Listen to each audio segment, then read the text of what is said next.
Okay, get your notebook and your pen out because we got a lot of learning to do in this segment. Today, cancer research is no longer conducted only at university cancer centers or major metropolitan hospitals. That's right. Community-based oncology practices like Minnesota Oncology are helping to develop new treatment options for patients, and you can be part of that process. Joining us today to talk about clinical trials and debunk a couple of myths is Dr. Eric Lander with Minnesota Oncology. Welcome. Today's a big day. It's Clinical Trials Day. I know. Who knew there was like a... Who knew? There's a day for everything. I don't think this was actually planned. No way. Yes. I mean, today Oh, is this is Clinical just totally Trials coincidental? Day. I think so. Oh. Yeah. Wow. If not, the producers knew and they handled it. I know. Yeah, they must have known. Someone did that. Someone did that research. It wasn't I'm me. sure. Yeah. Well, clinical trials, I think a lot of people don't really know what that involves. Now, clinical trials probably has different phases. So why don't we kind of go through the different phases one by one? So what is phase one of a clinical trial? Yeah. So I think zooming out, we should all think about the importance of trials on Clinical Trials Day, I guess. Right. You know, if you think about any treatment that someone gets, whether it's Ozempic or a high blood pressure medicine, or in the case of our discussion, cancer drugs, at some point they had to pass through 3 phases of trials. So you have to think about if you want to contribute to a trial that's also contributing to future generations of patients in your shoes, in addition to potentially helping yourself.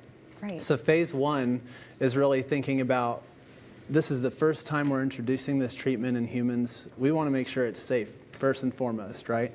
So phase one is very intensive, highly regulated space of clinical trials to really make sure any treatment that we're giving someone, that we found a dose that's very safe for them.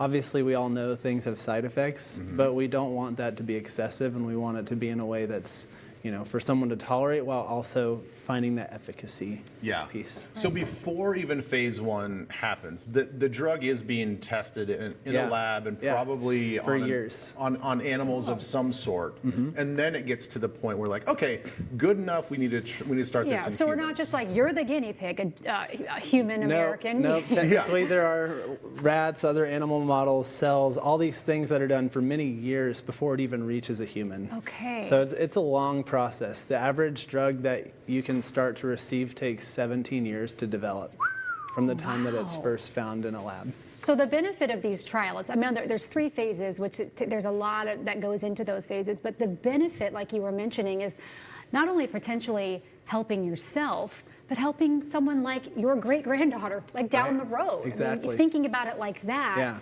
might be a way for people to maybe jump into a clinical trial. Right. Yeah. And, you know, in just about every case, trials are bringing a new option to you. It's very, very rare these days to get placebo, so that's a common misconception.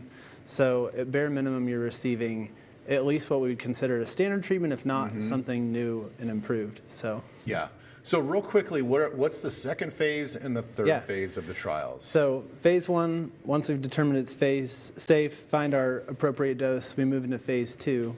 Phase two, they might still do some optimization of finding the right dose, but we're really looking more at efficacy at that point and seeing, okay, is it effective? Does it prevent breast cancer from growing? Does it prevent colon cancer from coming back? All these different things that we study. Yeah. And then phase three is saying, okay, maybe we already have this treatment that we use for everyone in breast cancer. Is this new treatment better than that?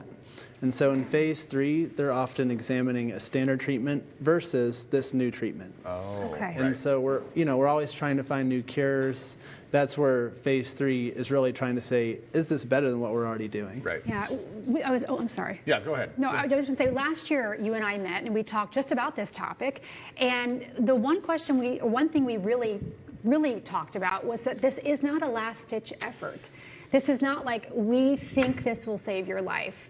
It's before that. I mean, these are not like, oh, we're going to try one more thing. Right. We have over 50 clinical trials in our practice, and the large majority are not last-ditch efforts. It's trying to improve upon things that we already have, trying to find better cures after surgery, a whole variety of things. So wherever you are in your treatment plan, you can be a participant in one of these. Yeah, absolutely.